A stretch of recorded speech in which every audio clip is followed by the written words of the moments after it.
Hello viewers, আসসালামু আলাইকুম। লিখন স্টোরির পক্ষ থেকে আপনাদেরকে জানাচ্ছি আন্তরিক প্রীতি এবং শুভেচ্ছা। সো ভিউয়ার্স, আপনারা যারা এখনও আমার চ্যানেলটি সাবস্ক্রাইব করেননি তারা অবশ্যই লিখন স্টোরিতে একটি সাবস্ক্রাইব করে আমার ভিডিওতে একটি লাইক এবং কমেন্টস করে পাশেই থাকবেন। আশা করছি সবাই ভালো আছেন এই মুহূর্তে। সো ভিউয়ার্স, আপনাদেরকে দেখানোর চেষ্টা করব আজকে আমরা গাজীপুর চৌরাস্তার যেই ওভারব্রিজটি রয়েছে অর্থাৎ ফ্লাইওভারটি রয়েছে, এখানে কিন্তু একটা সময় মানুষ ঘন্টার পর ঘন্টা অপেক্ষা করতো যে এই যানজটটা কখন শেষ হবে, আমি কখন বাড়িতে পৌঁছবো। সো যাতায়াত ব্যবস্থা এবং যোগাযোগ ব্যবস্থার উন্নয়নের ফলে কিন্তু বর্তমান যেই ওভারব্রিজগুলো বা ফ্লাইওভারগুলো তৈরি হয়েছে এগুলো কিন্তু একদমই অসাধারণ। আর আপনি 2 ঘন্টা বা 3 ঘন্টার জ্যামের রাস্তায় কিন্তু এখন মাত্র 1 থেকে 2 মিনিটের মধ্যেই পার হতে পারছেন। সো দেখাচ্ছি যে এই মুহূর্তে আমরা রয়েছি চান্দনা চৌরাস্তা থেকে যেই ওভারব্রিজটি রয়েছে সেখানটার উপর দিয়ে আমরা কিন্তু পার হচ্ছে, দেখতেই পাচ্ছেন। এখানে দ্বিতল একটি ফ্লাইওভার করা হয়েছে, যার নিচতলাটা কিন্তু খুলে দেওয়া হয়েছে এবং ওপরতলার কাজটা এখনও চলমান রয়েছে।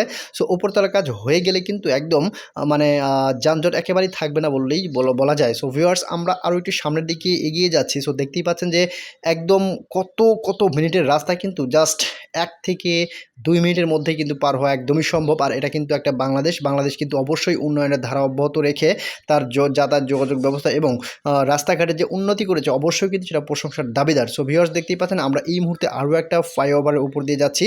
সো এটা কিন্তু ভোগড়া বাইপাস, অর্থাৎ বাইপাসের যে ওভারব্রিজটি রয়েছে আমরা সেই ওভারব্রিজটির উপরে রয়েছে। এখানে কিন্তু বিভিন্ন গাড়ি কিন্তু প্রতিদিন পার হচ্ছে এবং যানজট কিন্তু একদমই কমিয়ে নিয়ে এসেছে শুধু এই ওভারব্রিজটার কারণে। সো ভিউয়ার্স, অসাধারণ একটা পরিবেশ কিন্তু এই মুহূর্তে দেখতে পাচ্ছেন আপনারা।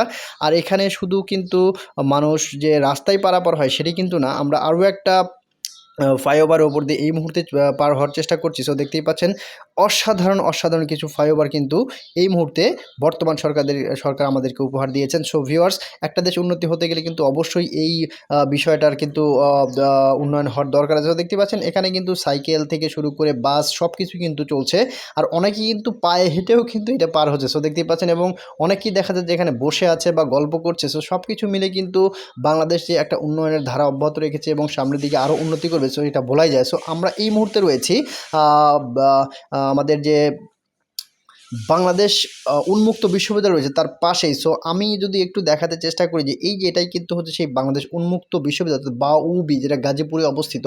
সো এটা কিন্তু অসাধারণ একটা সুন্দর পরিবেশ এবং ফ্লাইওভারের পরেই কিন্তু এই প্রতিষ্ঠানটি রয়েছে।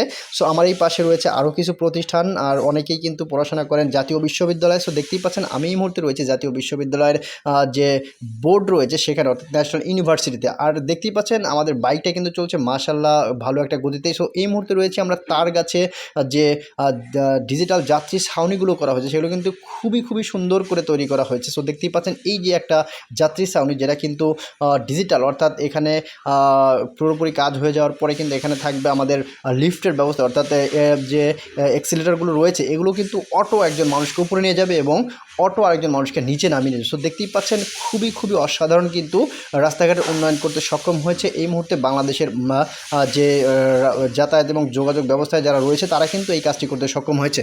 সো ভিউয়ার্স, আরও একটা ডিজিটাল যাত্রী ছাউনি দেখতে পাচ্ছেন, খুবই সুন্দর করে তৈরি করা হয়েছে। সো এই জায়গাগুলো থেকে কিন্তু আপনারা দেখতে পারেন। আর আমরা কিন্তু এই মুহূর্তে রয়েছি আমাদের যে বোটবাজার রয়েছে, বোটবাজারে একটি মসজিদ রয়েছে। সো বোটবাজার মসজিদ কিন্তু একদম পুরাতন, একদম অতি পরিচিত একটা মসজিদ। সো দেখতেই পাচ্ছেন সেই মসজিদটি খুবই কারুকার্য এবং সৌন্দর্যমণ্ডিত করা হচ্ছে মসজিদটিতে। সো ভিউয়ার্স, আমরা তার একটু সামনের দিকে আগাচ্ছি। এখন চলে যাচ্ছি আমরা বোটবাজার যে ডিজিটাল যাত্রী ছাউনি রয়েছে সেখানে কিন্তু গিয়েছি। সেখানে কিন্তু অসাধারণ একটা পরিবেশ এবং খুবই সুন্দর একটা পরিবেশ তৈরি করা হয়েছে। সো ভিউয়ার্স, আমরা চেষ্টা করব গাজীপুর 27 পর্যন্ত যাওয়ার জন্য এবং যাচ্ছেও, তাই দেখাই যাচ্ছে খুবই সুন্দরভাবে কিন্তু